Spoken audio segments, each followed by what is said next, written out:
রাষ্ট্রের দায়িত্ব। রাষ্ট্র উদ্যোগ নিলে আমরা রাষ্ট্রকে কথা দিচ্ছি আমরা রাষ্ট্রের সাথে থাকবো ইনশাআল্লাহ। আমরা বলেছিলাম ফুটপাত থেকে বিভিন্ন জায়গা দখল করা, বালু মহাল, জল মহাল, এই মহাল সেই মহাল, এগুলো আমাদের কাজ না। আমরা দখল বাণিজ্য করব না।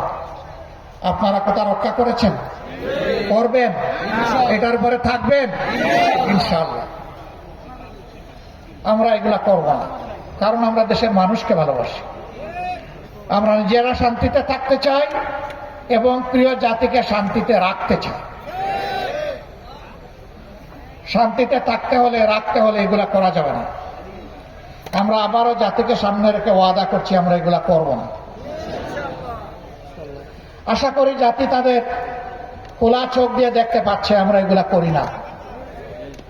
আমি অনুরোধ করব আমাদের নামে কেউ যদি এটা করার জন্য হাত বাড়ায় ওর হাত অবশ করে দেবে। মনে করবেন সে আমাদের লোক নয়, সে আমাদের দুশমন। এরকম কোন হাত আমরা দেখতে চাই না, এরকম কোন চোখ আমরা দেখতে চাই না যেই চোখ অন্যের সম্পদের উপরে পড়বে।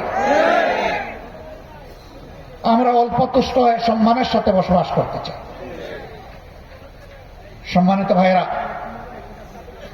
আমরা কথা দিচ্ছি জনগণের ভালোবাসা নিয়ে আল্লাহ তাআলা যদি আমাদেরকে এ দেশের দায়িত্বের জন্য কবুল করেন, আমরা দেশ এবং জাতিকে আল্লাহর কোরআনের ভিত্তিতে ন্যায় বিচার উপহার দেব ইনশাআল্লাহ। সেই দিন রাষ্ট্রের শাসকও বিচারের তলোয়ারের নিচে তাকেও থাকতে হবে। তিনি অন্যায় করলে রাষ্ট্র তাকে ক্ষমা করবে না, বিচার বিভাগ তাকে ক্ষমা করবে না।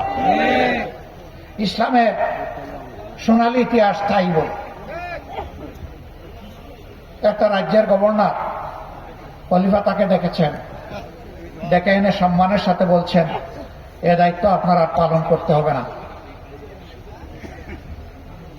বলেছেন যে আমি সংশোধন হতে চাই, আমার দোষটা কি আমাকে বলুন।